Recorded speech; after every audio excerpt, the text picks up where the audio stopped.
Olá a todos, para quem ainda não me conhece, eu sou o Júnior e na nossa continuação nesta aula sobre os movimentos literários no Brasil, hoje iremos falar do período nacional.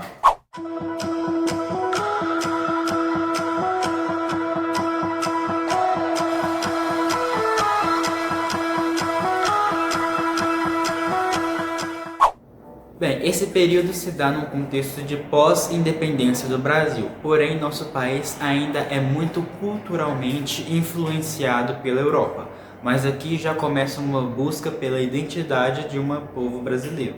Bem, o primeiro que podemos falar aqui é o romantismo, que vai de 1836 a 1881.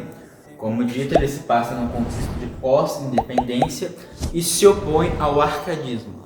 O arcadismo, se você não se lembra o que é, visite nossa aula anterior a esta. Bem, ele trata de temas como a religião, o casamento e a nação.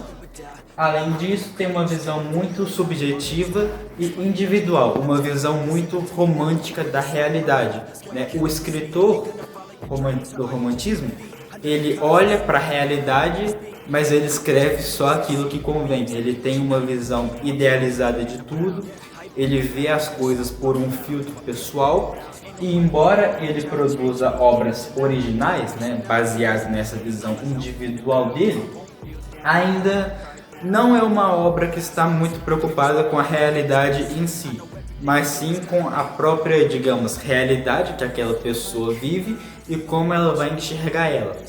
A principal obra desse período é Iracema, que nós vamos trabalhar aqui no canal em breve, e ela é praticamente a personificação dessa idealização. Ela é uma mulher indígena e os olhos dela são muito bonitos, o cabelo dela é muito bonito, a pele dela é muito bonita, o nariz é muito bonito. Ela é uma mulher toda idealizada, né? Ela é toda conforme o autor acha o que é a beleza de uma mulher, o José de Alencar. Então, nesse sentido, a Iracema é uma personagem até bastante rasa, digamos assim. A gente não sabe muito sobre ela, mas a gente sabe que ela é muito bonita. Então, o romantismo, ele trata justamente disso. É um escapismo, é uma visão maquiada da realidade, uma visão romântica. Bom, seguindo, de 1881 a 1893, nós temos o realismo e o naturalismo. Eu coloquei os dois juntos porque eles têm algumas coisas em comum, mas também algumas coisas de diferente, que nós vamos tratar sobre isso agora. Bem, para começar, eles têm em comum que eles são contrários ao romantismo. Eles são contrários a este anterior. Eles negam esta fuga da realidade e esta visão mais idealizada que os românticos tinham e tentam fazer uma representação mais fiel da realidade, apresentar o mundo como ele de fato é e não como nós gostaríamos que ele fosse. Ele principalmente aponta as falhas humanas, né? Os personagens principais não são mais aqueles heróis perfeitinhos, eles são pessoas comuns, cheias de defeitos, e é o mais voltado à prosa. Esse mais voltado aqui à prosa vai fazer mais sentido lá na frente, então continue nos acompanhando. Bem, quanto às diferenças desses dois, eles se diferem basicamente em linguagem, enquanto a linguagem realista é mais direta, a linguagem naturalista é mais indireta. Os personagens, que no realismo são pessoas comuns, no naturalismo são pessoas mais animalescas. Isso pode ser bem perceptível no conto O Cortiço, que nós também vamos trabalhar aqui em breve, no qual ele descreve aquelas pessoas de um modo mais animalesco. Você vai entender isso melhor quando a gente tratar desse conto aqui. As influências, né? Enquanto o realismo é mais inspirado pelo materialismo e pelo cientificismo, o naturalismo já é mais pelo objetivismo e pelo determinismo. Nós também vamos tratar dessas coisas aqui. Eu sei que eu pareço um político em fase de campanha assim, com 40 promessas por minuto, mas nós vamos trabalhar tudo isso se der tempo, é claro. Você não ficar louco antes disso. A narrativa do naturalista, ela é mais harmoniosa, com muita clareza de detalhes, enquanto a narrativa realista, ela é mais lenta e descritiva. Os temas. No naturalismo é basicamente o eroticismo e problemas sociais, que são muito bem explícitos naquele conto do Cortiço. E no realismo é mais uma crítica à burguesia e às relações de interesse.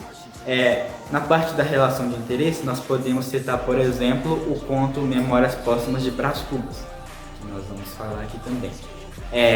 Neste conto, fala sobre o Brás Cubas, obviamente, né? Ele narrando a sua vida já depois de morto, e ele fala muito de suas relações. E a gente percebe que as relações dele são todas à base de interesse. Enquanto ele estava com as mulheres apenas pelo corpo delas, elas estavam com ele somente pelo dinheiro dele. Ou seja, é uma relação de interesses de ambas as partes. Não há amor verdadeiro, exceto numa parte que nós vamos falar desse livro quando a vez dele chegar aqui no canal. Agora, essa crítica à burguesia fica mais evidente em outra história, que é o Dom Casmurro. O Dom Casmurro é a história de Bentinho e Capitu, que nós também vamos tratar aqui.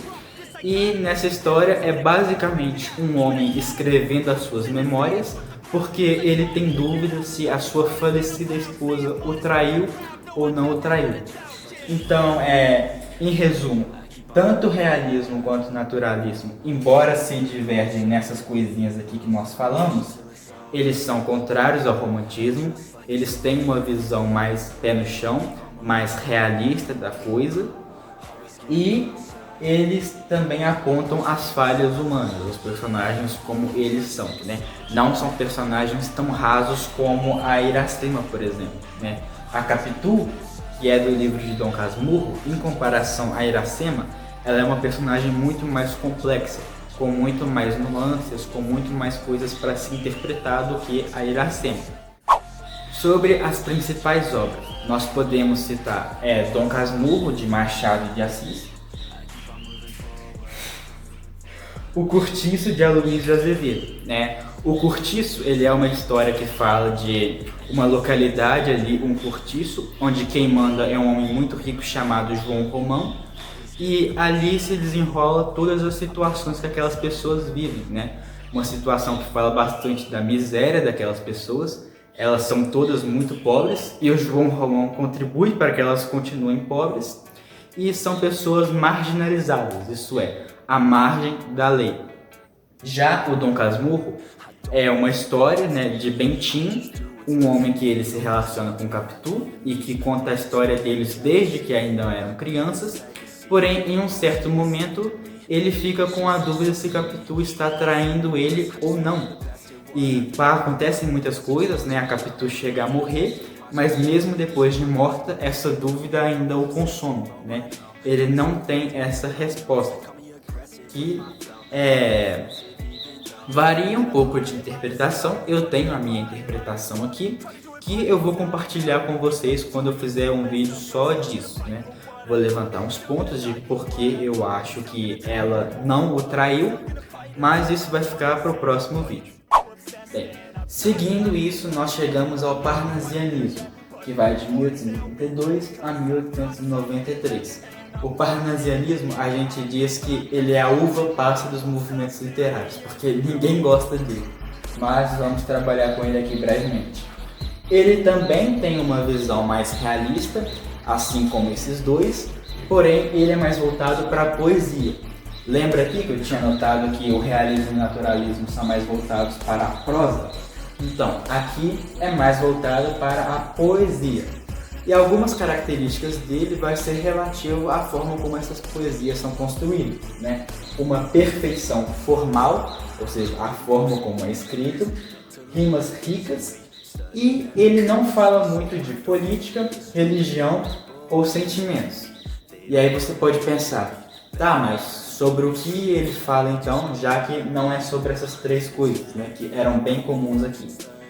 Bem, fala principalmente do que o poeta estava vendo, né? Esta obra aqui, O Vaso Chinês, é autoexplicativo, é sobre isso mesmo que fala. Então, é muito influenciado pelos gregos, assim como o arcadismo lá atrás, e trata de uma visão mais realista, porém sem essas pautas políticas e sociais. É mais o que está vendo mesmo, né? O poeta dessa época aqui, ele olhava para o céu e ele via uma nuvem, ele fazia um poema sobre essa nuvem, mas não, na maioria das vezes não era com duplos sentidos, de que a nuvem representa isso, aquilo. Não, às vezes era só sobre a nuvem mesmo. Viu a nuvem? Vou fazer um poema aqui. A principal trindade desta época é o Olavo Bilac, com Profissão de Fé, Raimundo Corrêa, com As Pombas, Alberto de Oliveira, com Vaso Chinês.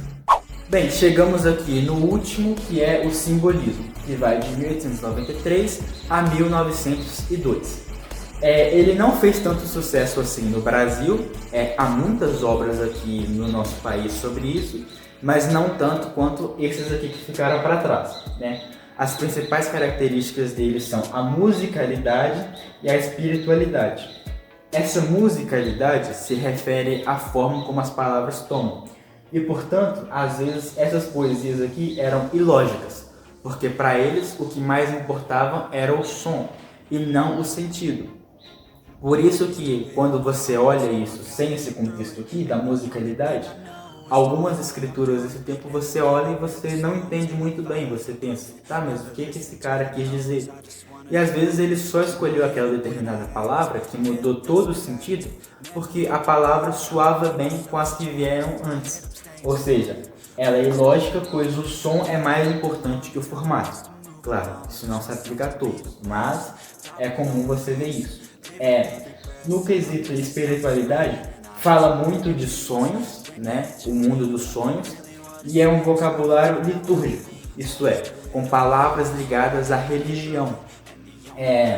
E outra coisa que também é muito comum é que às vezes no meio das frases colocavam palavras com letras maiúsculas para dar mais ênfase naquilo que está sendo dito.